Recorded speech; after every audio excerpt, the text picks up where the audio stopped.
In 1962, the small Puritan settlement of Salem, Massachusetts, became the stage for one of history's most infamous moral panics. It began with a handful of young girls reportedly suffering with unexplained fits and visions of spectres, eventually claiming to be being tormented by witches. Physicians found no medical cause for what was happening, and so he declared the affliction must have been the work of the devil. Ministers began to warn that Satan was moving among them, and the colony's leaders quickly decided the threat had to be rooted out. Within weeks, the accusation spread beyond the first household and into the entire community. Neighbors who had once worshipped together every Sunday were now beginning to denounce one another as old resentments over land, inheritance, and church politics surfaced as proof of a secret evil.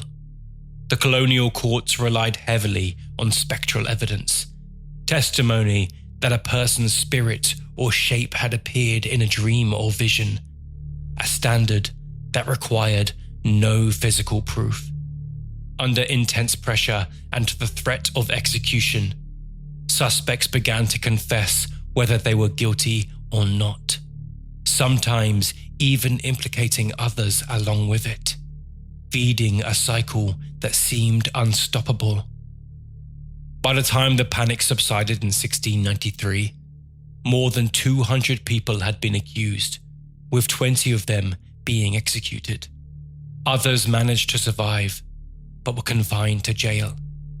Historians now see Salem as a textbook study of collective hysteria.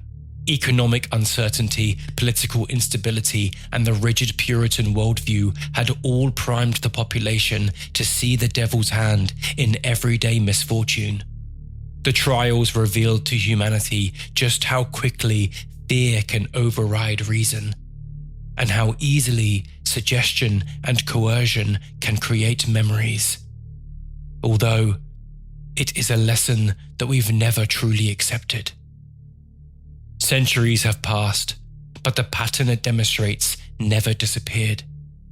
In the 20th century, the supposed signs had changed, as people no longer worried about whispered spells. Instead, their focus was drawn to the strange sounds of heavy metal lyrics and fantasy games being shared amongst the youth. In fact, the newly placed authority figures, such as police officers and specialist therapists, continued to repeat the exact same mistakes Salem's magistrates had consistently made by believing first and investigating later. My name is Luke Mordew, and this urban legend is the Satanic Panic.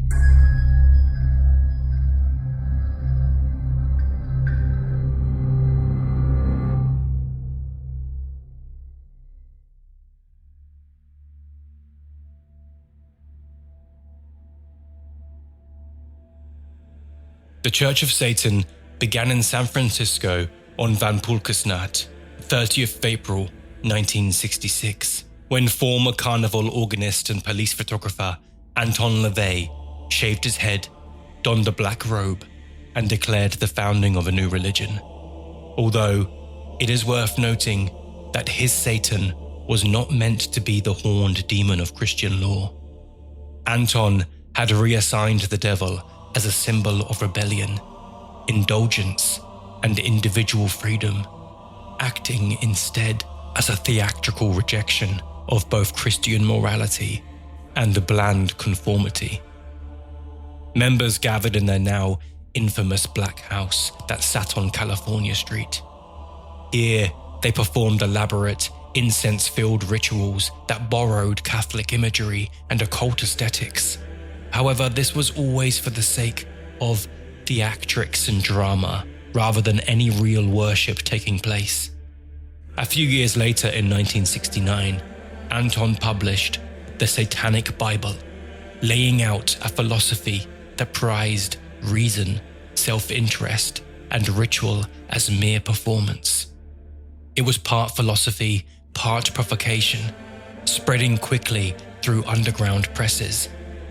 Anton wanted to shock and horrify a nation already uneasy with counterculture, and it worked spectacularly. To an already anxious public, the word Satan was enough, and newspapers painted Anton LaVey's congregation as a genuine cult of devil worshippers. People were outraged. Evangelical preachers began to warn that the devil was recruiting, and by the 1970s, the Church of Satan's black masses and inverted crosses had been used to feed the idea that shadowy covens really were gathering in basements and forest. While the Church of Satan preached symbolism, the legend of very real devil worshippers was already taking root. This strange time of history may not present itself as a single, neat legend like we usually cover, but in many ways, the Satanic Panic was built on a wide web of them instead. Stories of hidden covens, black-robed kidnappers, and ritual sacrifice spread through neighborhoods, schools, and late-night news broadcasts for years. Each tale, no matter how outrageous, was treated as a warning, much like the folkloric stories of old. And just like many urban legends that surround them, they were widely believed, blurring what was mere storytelling and what was truly happening. In my telling of a fictional encounter set in the horrors of the Satanic Panic, we will follow Tevin on his way to meet a new group of friends in the autumn of 1992.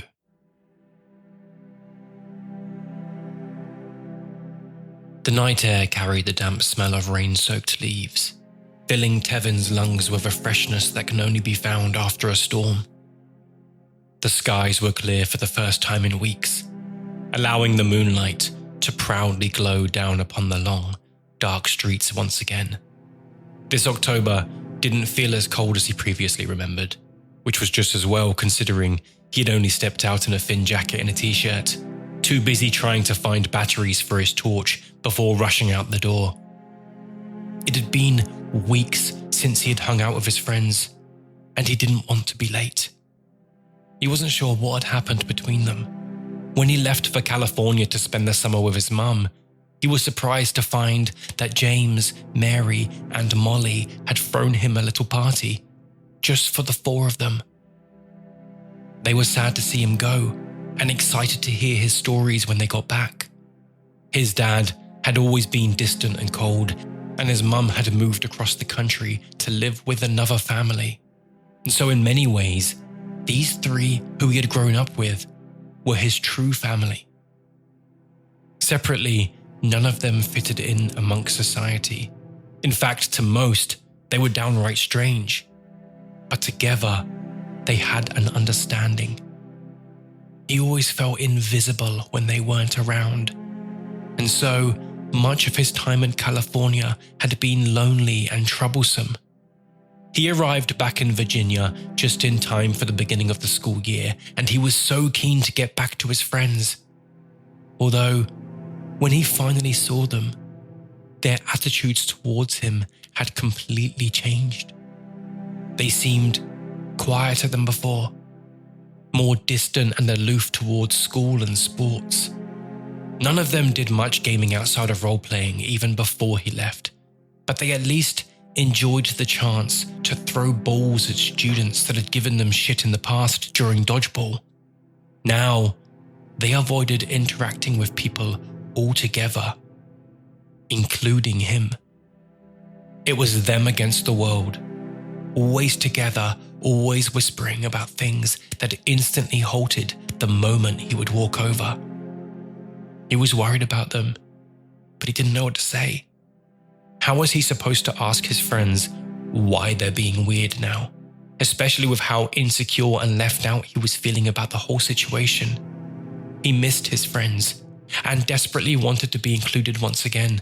It wasn't as if he had a pick of friends at school, with many finding the four of them weird long before the strange change of summer. That's why he jumped so enthusiastically at the chance to meet them. when they finally called him up for a new adventure.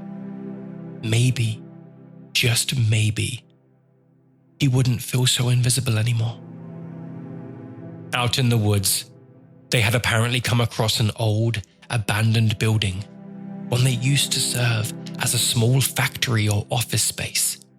They didn't know for sure what it was, but what they did know was that nobody had been there for many years and that much of its foundations was still in place. It would be the perfect place to hang out, somewhere where they could be free from the rest of society. Tevin drew closer to the trees ahead, already feeling the darkness grow as the residential houses behind got further with every step. This was where they were supposed to meet. At least, he hoped it was the place they meant. The entrance to the woods by Mary's old house. This is the corner they would meet up at and ride their bikes through town as kids. And although it was far more overgrown than it used to be, little else had changed. He clicked on his torch and shone it into the trees, hoping to see them nearby waiting, but he saw nothing but the dancing shadows of the leaves in the gentle breeze. There was no way he was going to step in there by himself. He had watched far too many horror films for those kind of antics. Well, that was until a greater fear took over. The fear of getting caught. He sharply spun on the spot as the porch light of a nearby house flicked on, filling the area in a golden glow. By the time the owner stepped out with his dog in hand, Tevin had vanished, disappearing into the trees to avoid being seen. If their new spot had been taken away before they even got there due to him being sighted, they'd likely never speak to him again. He crept deeper into the trees, covering his torch with the palm of his hand, turning its bright light to a soft pink as he pointed it to the ground. He sat quietly, watching the man slowly wander up the street, his dog seemingly sniffing every blade of grass it passed as it slowly followed behind. Once the coast was clear, he turned to look deeper into the trees once again, although this time he just about jumped out of his skin. Standing in the dark amongst the trees were his three friends, Molly, Mary, and James, all watching him with excitable smiles on their faces. "Good to see you dressed to blend in," James remarked, alluding to the bright blue jacket Tevin had on compared to the black hoodies they had hanging off their shoulders. Tevin stuttered, feeling far more anxious than he'd expected to feel, already worried that he'd messed it up. Luckily, Molly broke the ice by skipping forward and grabbing his arm with energetic glee. "He's kidding," she exclaimed, pulling him deeper into the trees. "It's really good to see you." Tevin smiled with a deep exhale, feeling relieved to see the silly, playful Molly he had missed for so long. "How far away is it?" he asked, stretching out his free hand to calm his nerves, forcing himself to remember that he was safe and amongst friends. "Not far," James replied, but before he could add anything to it, Mary began pacing into the trees with impatience, loudly demanding that they get a move on. They laughed it off together, venturing deeper into the woods than they had ever been before. As kids, they were always too afraid to go inside, and by the time they got older and braver, Mary had moved, giving them no reason to ever be on this side of town. It wasn't as if there was much excitement for them to have found, though, surrounded by nothing but trees, shrubberies, and moss.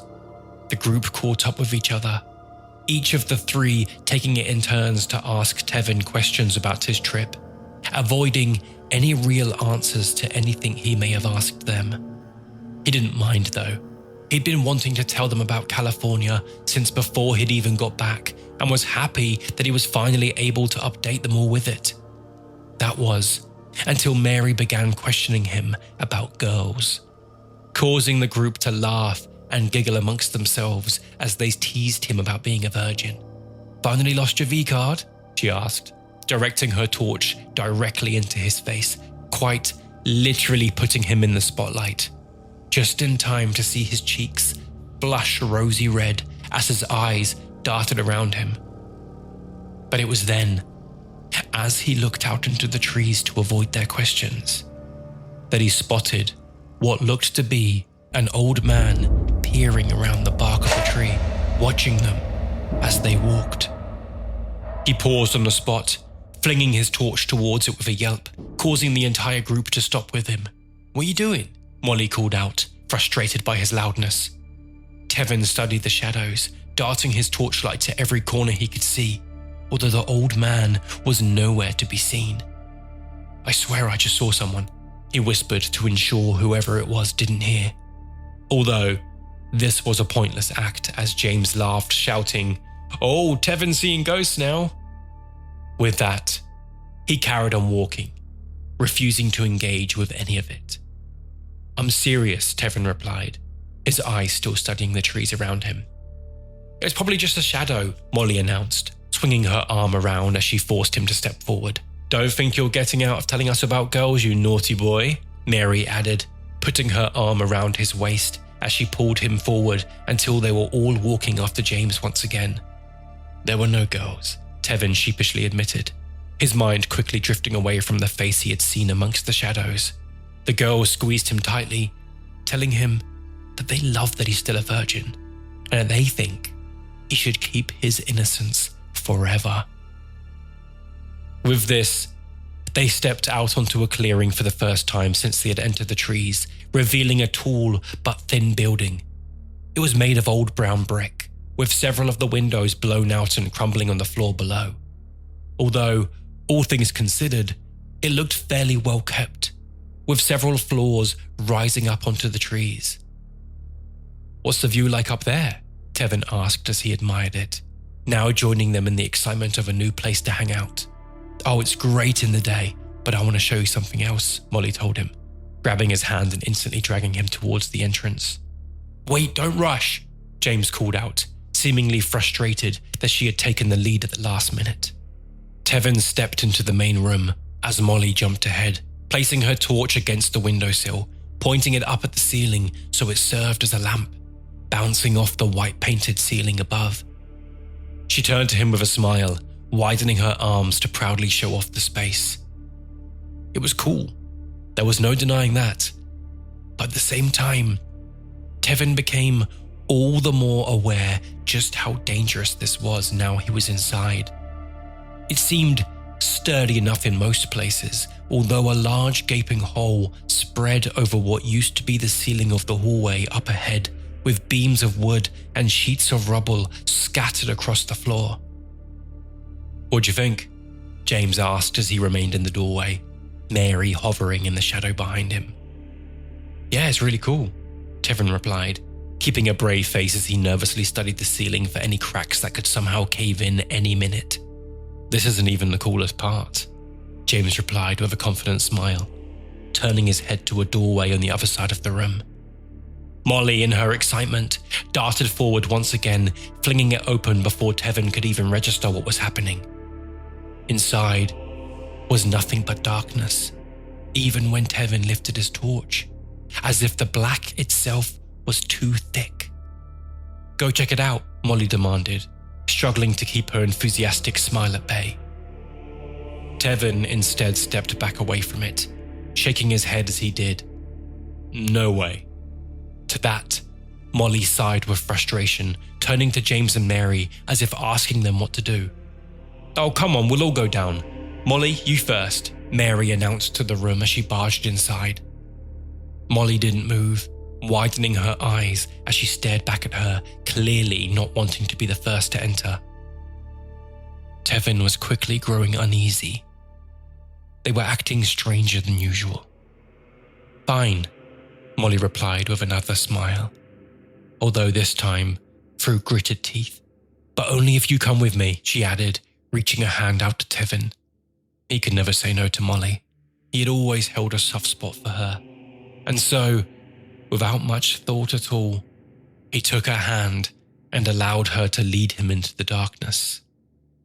The moment he stepped through the doorway, he realized that it was a set of stairs, heavily creaking under every step they took, delving deeper into the basement. "Is this safe?" he asked, peeking over his shoulder to look back up at the security he was leaving behind. Now, James and Mary had moved, standing in the doorway, blocking anyone from coming in or out as they watched him go deeper. He was partly frightened, but mostly confused, unsure on what to do or say, and so he just continued to follow Molly's lead, venturing deeper into the dark.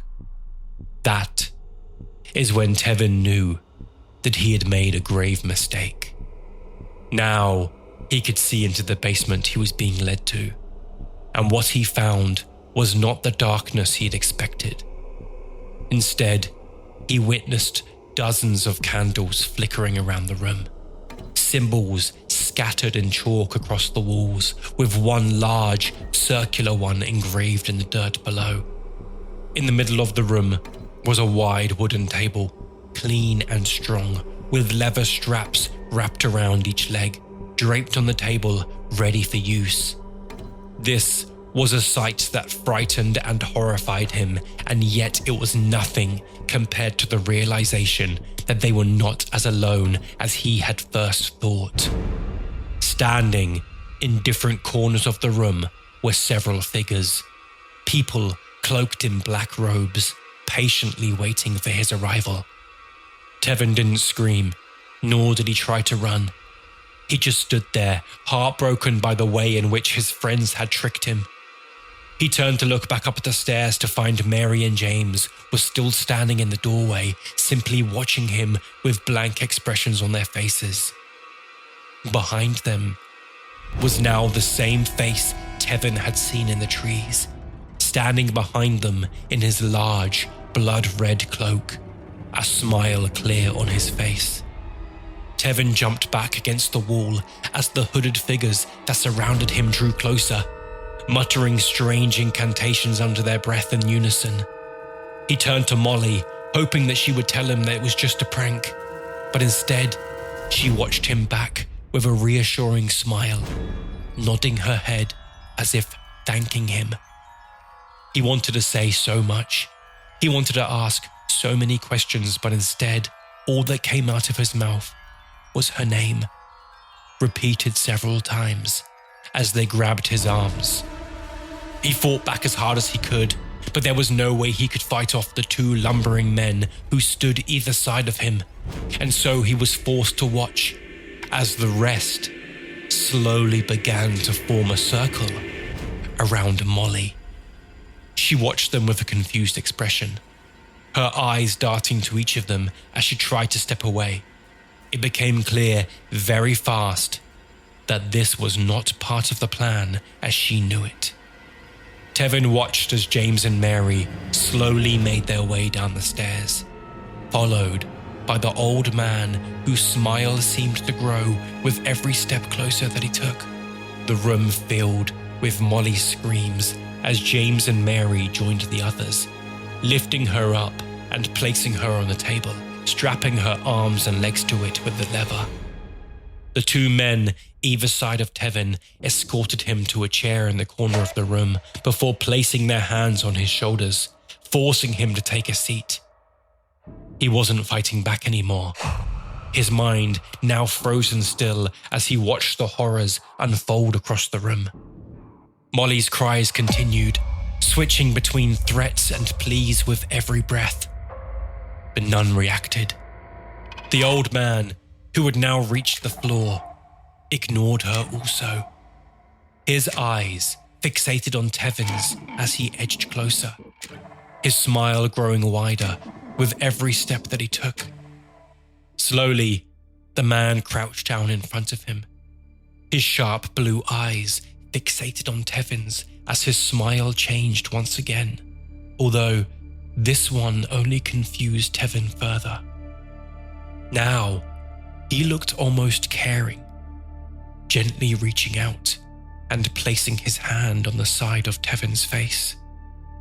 He leaned forward, gently placing his lips on Tevin's forehead for a moment before pulling away. A strangely tender moment amongst the horrified screams that swirled around the room. Tevin's eyes filled with tears as he watched the old man study him one last time before getting to his feet. And then finally, he spoke.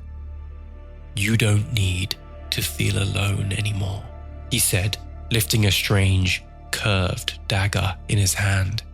Tevin's eyes widened in horror as he watched the sharp blade edge closer to him. His heart pounded in his chest as he waited for the final blow to come. But then, instead, the two men either side of him let go. The old man was not holding the dagger to use. He was offering it to him.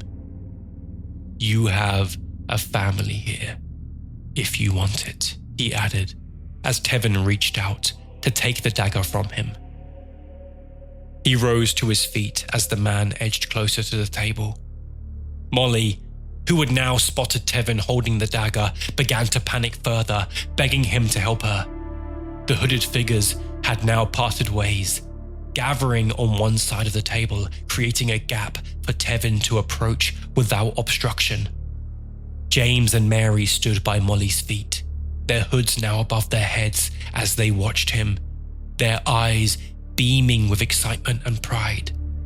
Tevin arrived at the table, looking down at Molly's vulnerable body that lay strapped to the wood. She no longer screamed or pleaded. She watched him as he contemplated what to do, her eyes filling with tears. Tevin gripped the dagger tightly. He could turn and run, but they would catch him. He could swing that dagger and take out as many as he could before leaving. He had a weapon after all, and it didn't look as though any of them did. However, there was something else in his mind that both excited and terrified him.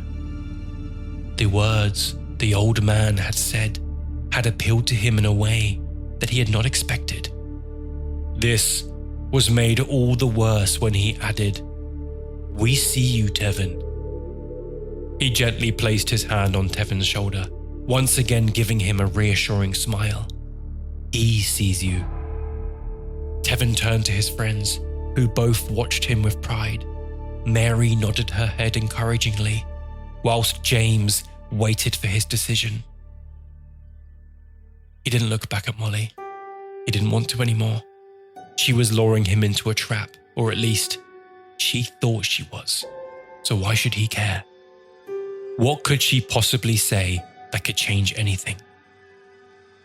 He wasn't alone anymore. He wasn't invisible.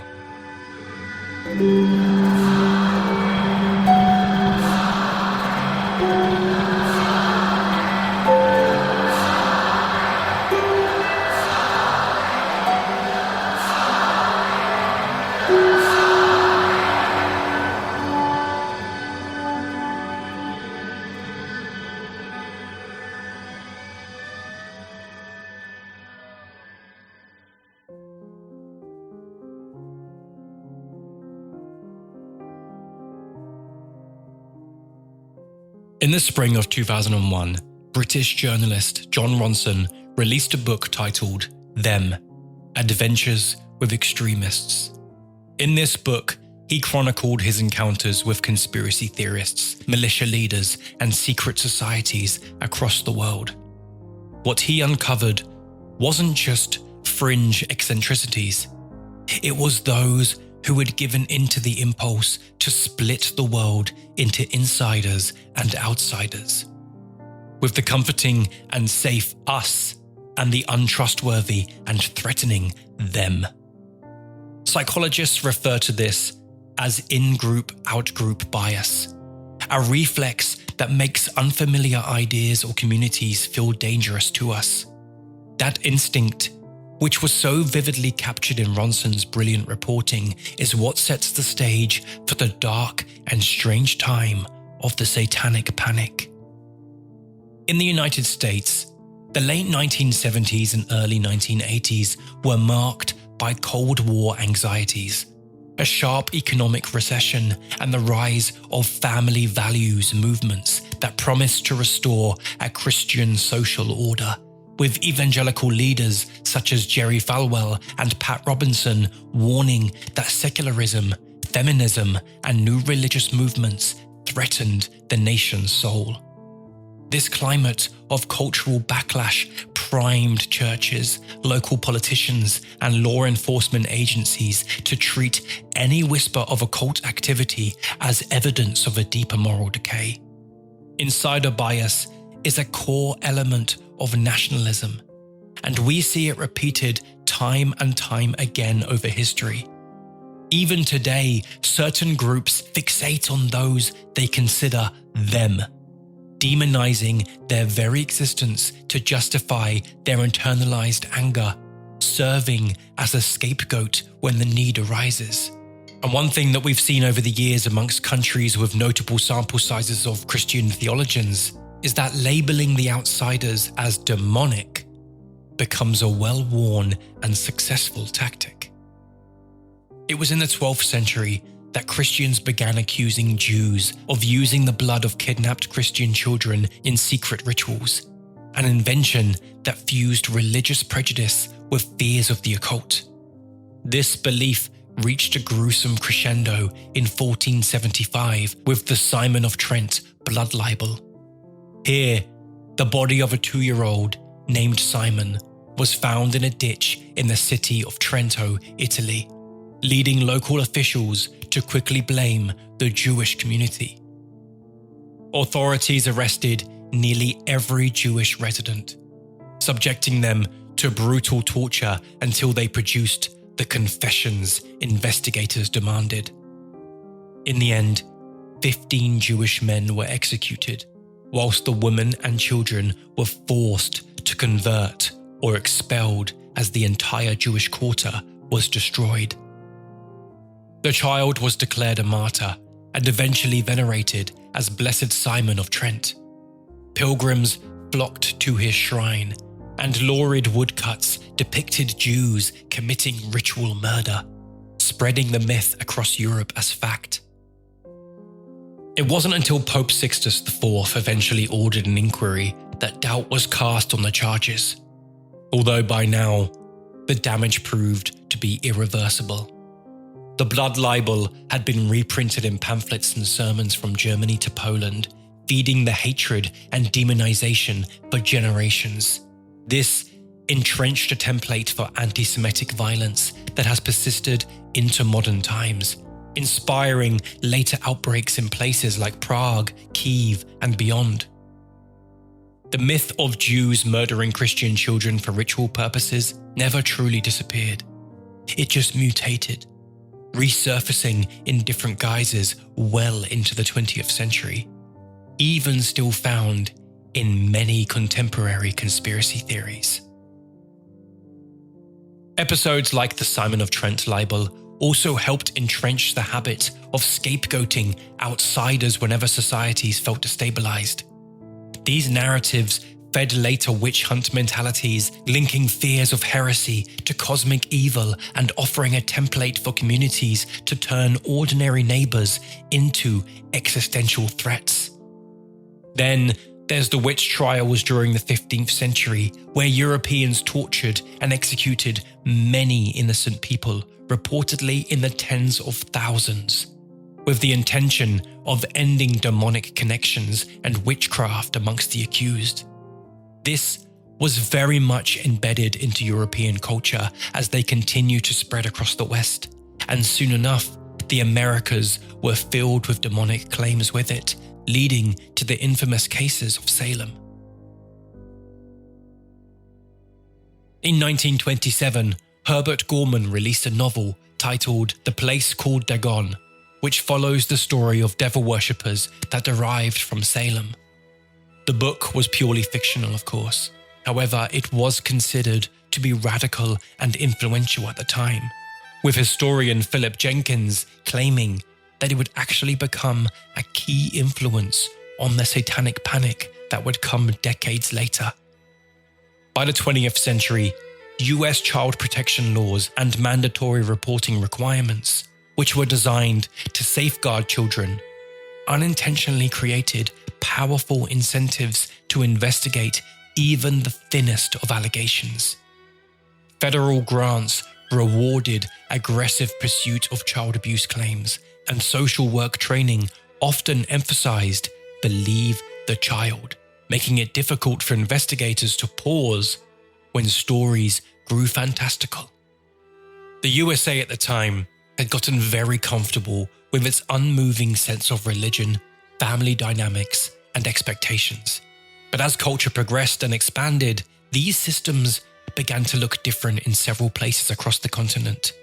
And as we've learned over the years, there are a large number of people who despise this change.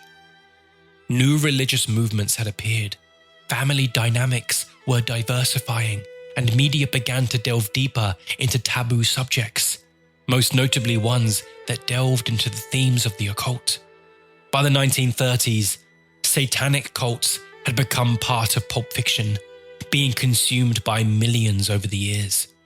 By the 1960s, some who had grown up during the times of these stories were now working as huge Hollywood directors, creating films such as Rosemary's Baby of 1968, The Exorcist of 1973, and The Omen of 1976.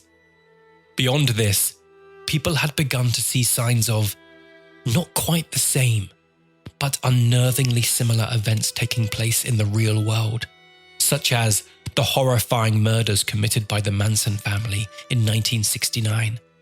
This, along with several other factors, such as Anton LaVey's theatrical antagonistic antics, cemented worldwide associations between cults and violence in public imagination.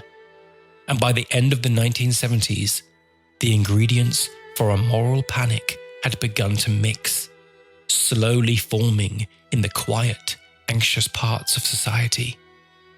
Evangelical communities, who were already wary of the way the world was going, found further justification in their fears when Mike Warnke published his 1972 memoir, The Satan Cellar, which falsely claimed he had led a 1,500-member satanic group that engaged in human sacrifice and other horrors.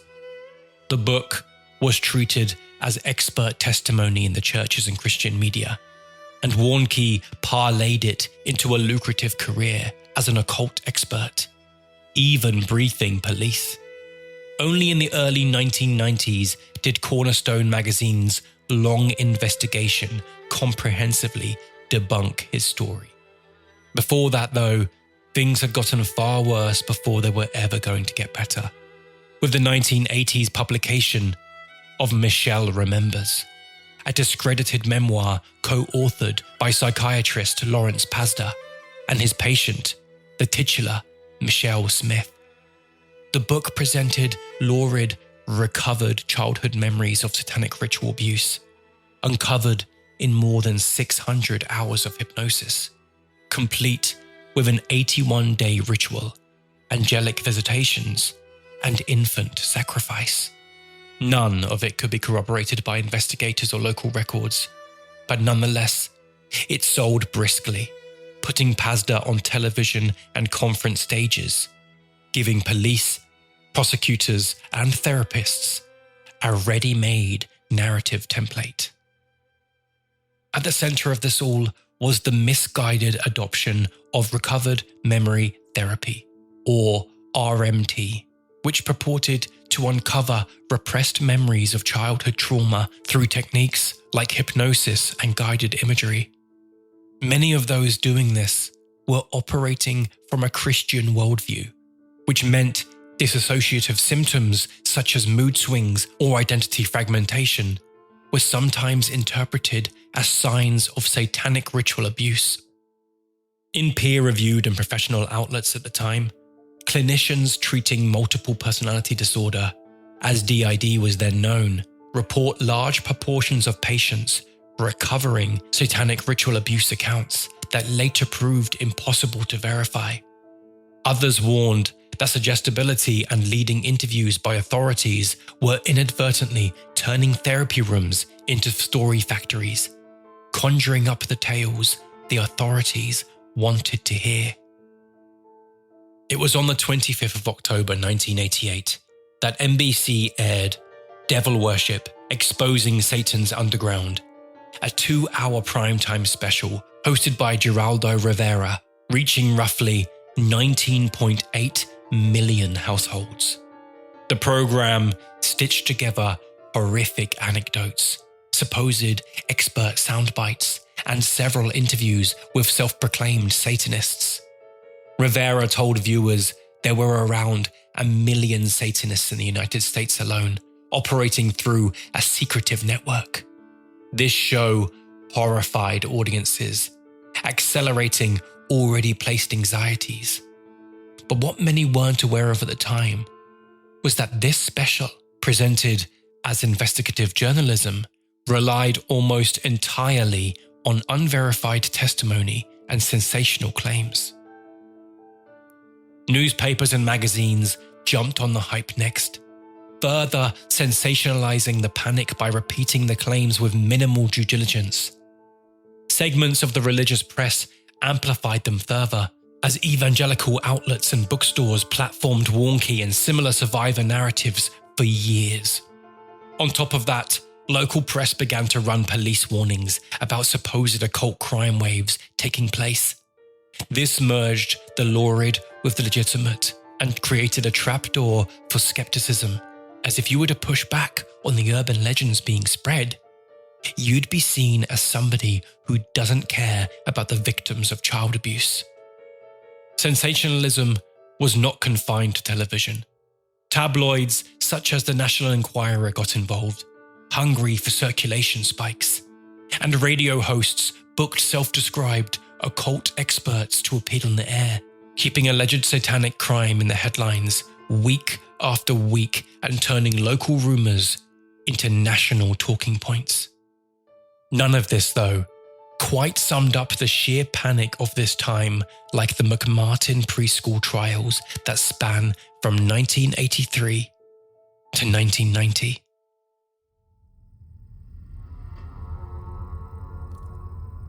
It began in Manhattan Beach, California, when mother Judy Johnson told police her preschool-aged son had been abused by a young teacher, Ray Buckey. Police went on to send around 200 letters to families, urging them to question their children about sexual abuse, listing specific acts to ask about. The police chief wrote, "The following procedure is obviously an unpleasant one, but to protect the rights of your children as well as the rights of the accused, this inquiry is necessary. And please question your child to see if he or she has been witness to any crime, or if she has been a victim." Psychologists looking back at this have considered this letter a perfect example of what not to do in this situation. But it went ahead regardless. Hundreds of children were then interviewed at Children's Institute International by social worker Key McFarlane's team using techniques later criticized as highly suggestive, such as repeated sessions, heavy adult talk, anatomically detailed dolls, and encouragement to pretend or remember. Within months, the allegations had ballooned far beyond their original interpretations, now filled with claims of secret tunnels, animal sacrifice, naked movie star games, and even celebrity involvement. This caused a frenzy amongst believers, and it horrified citizens up and down the country. Soon enough, excavations had begun under the school, where they did turn up old debris of earlier buildings. However, they found no secret chamber inside. On top of that, the taped interviews with the children, when eventually played to jurors, showed the degree of leading and pressure, quickly becoming decisive to those in the courtroom. After an 18-month preliminary hearing, multiple defendants faced hundreds of counts. But eventually, all were acquitted or left with hung juries, with the last charges dismissed in 1990. Although the McMartin case was far from unique. In New Jersey, Kelly Michaels, a young daycare worker in 1993, was convicted after a trial built solely on interviews, ones that were so coercive that experts later called them textbook examples of how to create false memories. Her conviction was overturned on appeal. In North Carolina, the Little Rascals daycare prosecution became a drawn-out ordeal that consumed most of a decade for those involved. What began in 1989 as a single parent's vague worry quickly escalated after investigators used highly suggestive interviews with the children. Soon, more than 20 youngsters were recounting lurid scenes of satanic ceremonies, secret boat rides, and impossible acts of violence. 7 staff members in total, including owner Bob Kelly and cook Dawn Wilson, were charged with hundreds of counts of abuse. The trial stretched on for 7 exhausting years, marked by sensational headlines and televised testimony. There was never any physical evidence, yet some defendants spent years in jail awaiting verdicts while the community split into bitter factions. The McMartin investigation itself ended up being the longest and most expensive criminal prosecution in American history at the time, and left the accused bankrupt and stigmatized, the children traumatized by the process, and the public no closer to evidence of a satanic conspiracy. By now, though, the case was a national spectacle, and the hunt for the Satanists was continued, even as more and more people began to question the legitimacy of their very existence.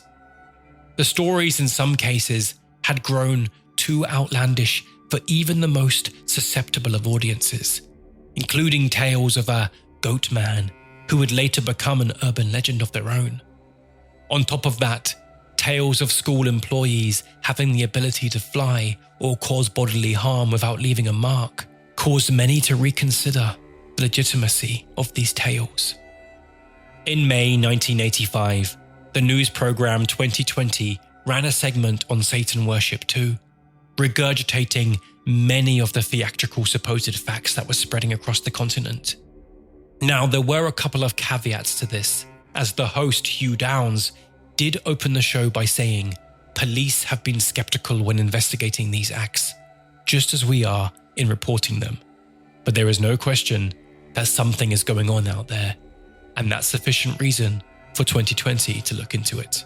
However, it was only at the end that he stated, "The link between crime and satanic cults will remain speculative."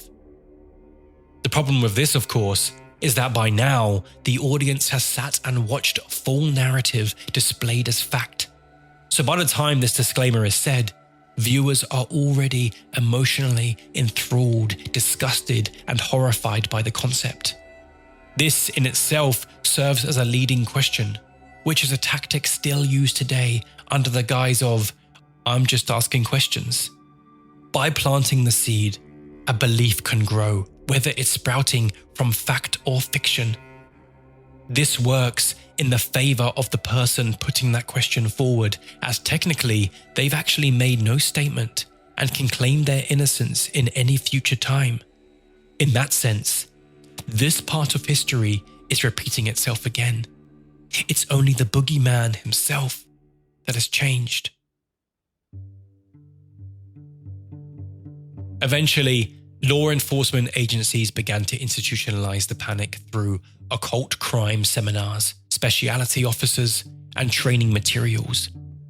And now infamous 1994 training film, Law Enforcement's Guide to Satanic Cults, circulated in departments, teaching rank-and-file officers to read everyday items and youth subcultures as red flags.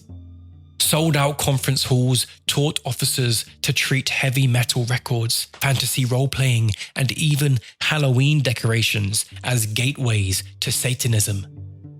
Parents groups and prosecutors targeted bands like Judas Priest and Ozzy Osbourne, bringing high-profile trials over alleged subliminal messages, while moral crusaders painted Dungeons and Dragons as a recruiting tool for the occult. In fact, the Recording Industry Association's parental advisory sticker, which was introduced in 1985, owed as much to this climate of satanic fear as any concerns regarding explicit lyrics. It was due to this mix of pop culture devils, podium experts, therapeutic fashions, and police training that a perfect feedback loop had been created, feeding on media sensationalism and public panic, and reinforced by confirmation bias. That's why, looking back, the most sobering figures remain the simplest ones. Out of thousands of allegations, no real proof of an intergenerational, organized satanic network ever surfaced. People who believed they were acting virtuously to save lives and stop evil, instead left a trail of wrecked families and shattered reputations. Ordinary teachers and caregivers were demonized and vilified, while children were pressed to remember horrors that never truly happened. And yet, of all the stories to emerge from this fevered time, one stands out above due to how dark, confusing, and troubling the case was from the beginning to the end. And that is the trial of the West Memphis Three.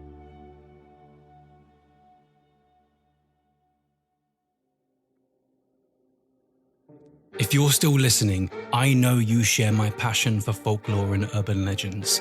But to keep these stories coming, I need your help. For just £3 a month, you can ensure the show thrives, with shorter breaks between seasons and even more content created.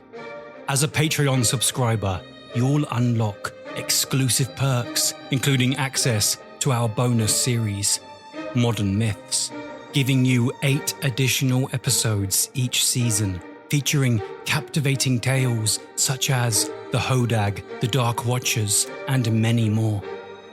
You'll also enjoy behind-the-scenes insights, discounts on merchandise, and access to our private community chat, where you can connect directly with me and other urban legend enthusiasts. And as an extra thank you, I randomly feature patrons in upcoming stories, so you could become part of the legends we discuss. Your support isn't just subscribing, it's joining a passionate community dedicated to keeping folklore alive. Your contribution directly fuels the research and production of this show. If you're ready to join, just click the Patreon link in our show notes to subscribe, and I'll see you there. But for now, back to the legend.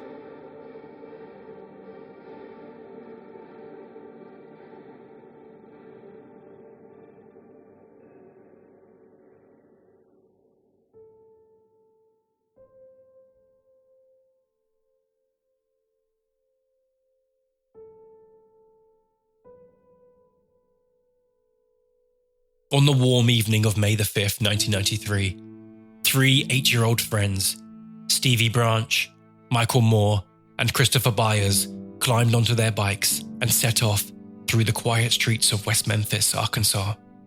They were a familiar sight. Stevie leading the way, Michael keeping pace, Christopher determined not to be left behind as they pedaled towards a patch of woods the locals called Robin Hood Hills. Although, when darkness fell and the boys hadn't returned, parents began calling their names through the back gardens and vacant lots. Soon enough, police joined the search, flashlights cutting through the trees as hours passed with no sign of them. It wasn't until the following afternoon that a volunteer spotted a black tennis shoe in a muddy drainage ditch. They investigated further, hoping to find some form of evidence that could lead them to the boys' whereabouts so they could be brought to safety. However, unfortunately, what she found were the bodies of all 3 boys, laying submerged in water. They were naked, hog-tied with their own shoelaces, and their clothes found nearby, inside out and caked with mud. Stevie and Michael bore signs of blunt trauma and drowning, but Christopher Byers had additional injuries, such as knife wounds and genital mutilation. There were no fingerprints, no usable DNA, no clear weapon. West Memphis had a horrifying crime and not a single obvious suspect to question. But this was 1993, a time where America was deep in the grip of the Satanic Panic, and so whispers of an occult motive filled the void left by this lack of evidence. Because of this, police soon focused on 3 local teenagers who didn't quite fit in with the town's expectations. Damien Eccles, 18, who wore black, read about Wicca, and loved heavy metal. Jason Baldwin, 16, his quiet friend. And Jesse Miskelly Jr., 17, who was a neighbor with a mild intellectual disability. After more than 12 hours of interrogation without a parent or lawyer present, Jesse Miskelly gave a confused confession riddled with contradictions as times continuously didn't match and details consistently shifted. He recanted almost immediately, but by now it was too late, and the story had been locked onto. Over time, prosecutors wove a story of ritual murder, presenting Damien Eccles' music taste, black clothing, and interest in alternative religion as proof of satanic allegiance. The trials for their convictions began in 1994. Jesse Miskelly was convicted of 1 count of first-degree murder and 2 of second-degree murder, sentenced to life plus 40 years. Whereas Damien Eccles and Jason Baldwin were tried together, and with no physical evidence, the state leaned heavily on Miskelly's disputed confession and testimony from the so-called occult experts. This led to Baldwin receiving life without parole, and Eccles being sentenced to death. Damien Eccles spent 18 years on death row, but luckily, constant appeals, outside scrutiny, and later DNA testing kept any execution at bay. Beginning in the late 1990s, HBO's Paradise Lost documentaries pulled back the curtain on these trials, and the first film, from 1996, revealed glaring holes in the prosecution's story, spotlighting the 3 supposed devil worshippers as 3 alternative kids being caught up in hysteria. Its sequel, Paradise Lost 2, Revelations in 2000, and the follow-up, Paradise Lost 3, Purgatory in 2011, followed the years of the appeals put forward by the 3, who were now grown men. By now, their story had inspired a worldwide movement of musicians, activists, and legal advocates to raise money and demand a new trial. By now, it was public knowledge that modern forensic testing had found no DNA from any of the 3 defendants on the crime scene evidence. Instead, however, a hair recovered from a ligature was consistent with Terry Hobbs, the stepfather of victim Stevie Branch. Facing mounting public pressure and the likelihood of a new trial, the state of Arkansas offered an Alford plea in August of 2011. This rare legal mechanism allowed the 3 men to plead guilty while maintaining their innocence. After 18 years in prison, Damien Eccles, Jason Baldwin, and Jesse Miskelly walked free, still legally convicted, but no longer behind bars. The murders of Stevie Branch, Michael Moore, and Christopher Byers remain officially unsolved. The West Memphis 3 continue to fight to clear their names, and the case endures as one of the most infamous examples of how fear, in this instance, the Satanic Panic, can shape an investigation, a courtroom, and nearly cost an innocent man his life.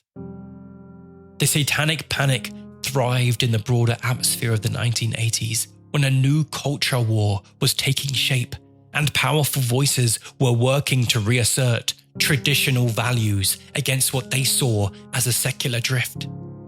To many, Satanism became the imagined endpoint of liberalism. If you didn't fit the demands placed on gender, age, viewpoint, or sexuality, you were seen as flirting with the devil. That framing was dangerous, as it made suspicion a virtue and doubt a sin, asking people to choose a side first and check the facts later. This isn't unfamiliar to you, I'm sure, as modern conspiracy movements recycle these exact same plot points, only now spread faster and wider in our digital age. It was in late 2017 that QAnon began, when an anonymous poster calling themselves Q dropped cryptic posts on the message board 4chan. What stood out about them, though, was that they were claiming to have high-level US security clearance. Q, during his posts that would later be known as Q drops, began to talk of an impending showdown between Donald Trump and a secret network of child-abusing elites.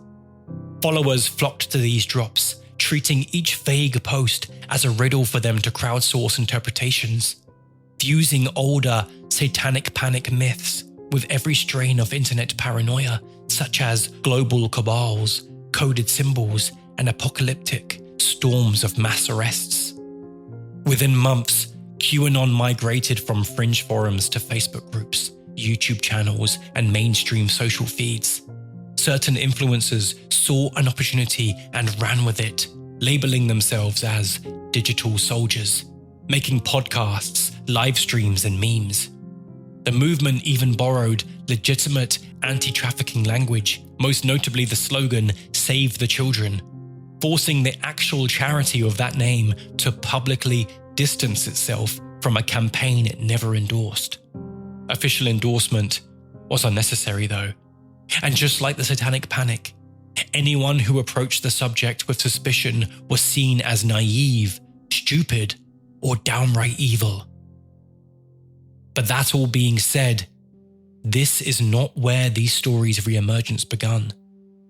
It was actually a year prior to QAnon's beginning, back in 2016, that a rumor known as Pizzagate was being spread, laying the groundwork for much of the coming conspiracies. It began when hacked political emails from the US presidential campaign were misread and twisted on forums like Reddit and 4chan. Strangers had somehow come to the conclusion that the word pizza was code for a child trafficking ring allegedly run by prominent Democrats out of Washington, D.C. at a restaurant called Comet Ping Pong, even though there was never a shred of evidence to any of it. As we've seen time and time again, though, that didn't matter. And in that December, a man named Edgar Madison Welch drove from North Carolina to the pizzeria with an assault rifle, convinced he was on a mission to rescue children. Once there, he fired several shots before surrendering to the police. No children were ever found inside because, as you may have expected, no ring was ever found. Far from ignoring the Pizzagate scandal, QAnon had absorbed it wholesale, treating the Comet Ping Pong fantasy as early proof of its own sweeping claims. And due to this, the two movements became entwined as Pizzagate provided the script, whilst QAnon gave it a new, global stage. QAnon never did ever produce credible evidence of its grand conspiracy, but it didn't need to. Like the satanic ritual legends before it, the movement thrived on fear, symbolism, and the promise that deciphering secret signs could reveal the ultimate truth. Just as the Satanic Panic left lives in ruins without ever proving its dark claims, QAnon continues to linger in the culture, with shouts of blood harvesting, child sex rings, and deep state still prominent amongst many. Nearly 200 people were charged with crimes during the years of the Satanic Panic, and amongst them, dozens were convicted. Fortunately, many of these defendants were eventually freed, although some were incarcerated for far too many years due to misinformation and urban legend. Geraldo Rivera, whose TV show was a key component in the spread of the Satanic Panic misinformation, has even gone on to apologize for his part in it all. Even one of the former students of McMartin's school came out to openly admit what we all by now knew, that she had lied. Whilst talking to the Los Angeles Times, she was quoted as saying, "It was an ordeal. I remember thinking to myself, I'm not going to get out of here unless I tell them what they want to hear." The stories, and the panic along with it, were powerful enough to jump borders. In the United Kingdom, allegations of ritual or satanic abuse surfaced in high-profile child protection action at Rochdale and Orkney, but once again, subsequent inquiries criticised interviewing methods and found no evidential basis for organised satanic crimes. Jean de La Fontaine's government-commissioned review of hundreds of British cases concluded that there was no corroborated proof that child abuse was part of rites with a religious or magical objective, even as genuine non-ritual abuse certainly existed. In Canada, the Martinsville prosecution in Saskatchewan spiraled into claims of a cult called the Brotherhood of the Ram, before a later RCMP review condemned the investigation as driven by emotional hysteria and by suggestive child interviews. Later, multiple defendants were eventually compensated for malicious prosecution. In the Netherlands, the 1987 to 1989 Oud Pekela affair prompted a Justice Ministry work group whose 1994 report judged that the satanic narrative was unlikely and instead attributed many accounts to suggestive questioning within a therapeutic network. South Africa formed an occult-related crimes unit in the early 1990s, and media carried scattered satanic ritual abuse claims. But historians note the panic never anchored itself in sustained, corroborated cases. Australia too saw waves of allegations, conferences, and bitter professional disputes about ritual abuse, with scholars later describing it as an imported moral panic rather than a phenomenon supported by material evidence. A key factor across all of these cases was a profound misunderstanding of memory. Decades of research show human memory is reconstructive. It can be actively distorted by post-event information, leading questions, repeated interviews, or discussions with peers. Elizabeth Loftus's work on the misinformation effect demonstrates how exposure to misleading cues can alter what witnesses firmly believe they recall. And with children, the risks are even higher. Classic reviews by Stephen J. Sessi, Professor of Development Psychology, and Maggie Bruck, Professor of Psychiatry and Behavioral Science, document how young witnesses incorporate interviewers' assumptions, how confidence can outstrip accuracy, and how repeated directive questions inflate error. Props make things worse, as reviews find anatomically detailed dolls and other interviewing aids can actually invite fantasy play and false reports rather than improve recall or touch events. Eventually, modern forensic protocols arose precisely to counter these problems. The NICHD Investigative Interview Protocol, for example, emphasizes open-ended prompts, minimal interviewer input, and careful pacing, which reliably increases the proportion of accurate, forensically useful details. Courts have also had to reckon with these limits.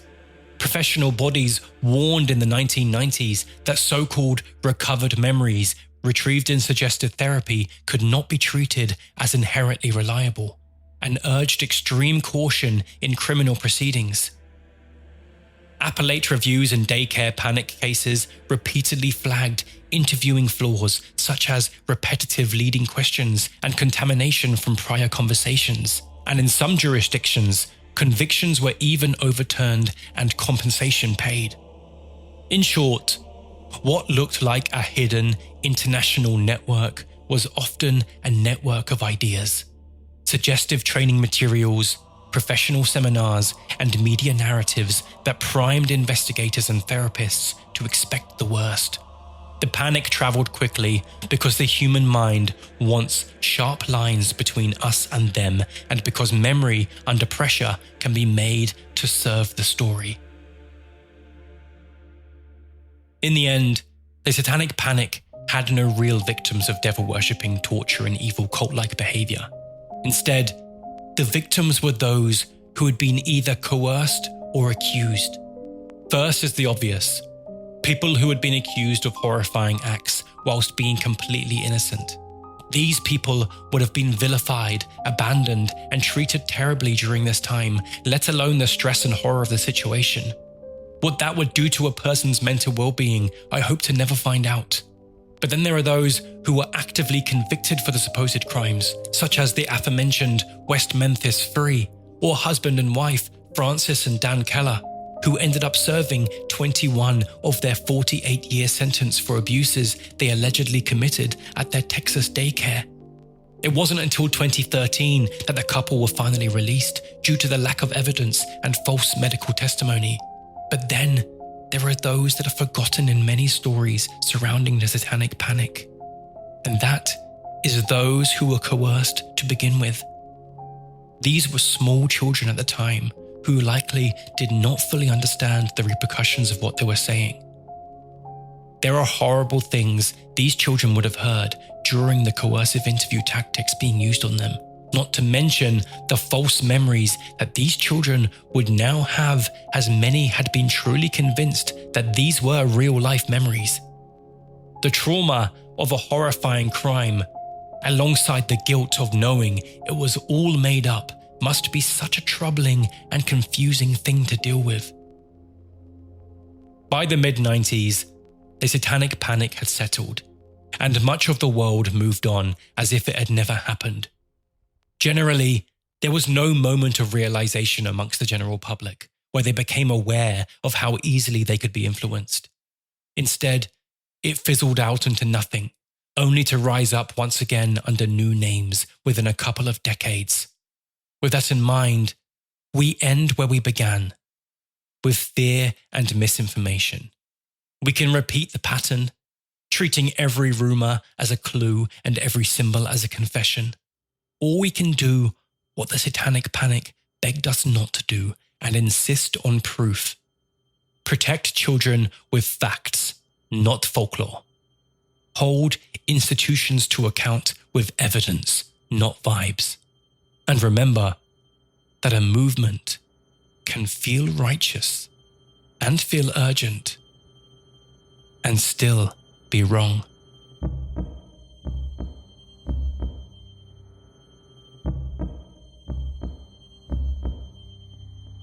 Urban Legends is researched, written and produced by Luke Morgie. Co-edited by Sophie Tickle. Music by Billy Jupp.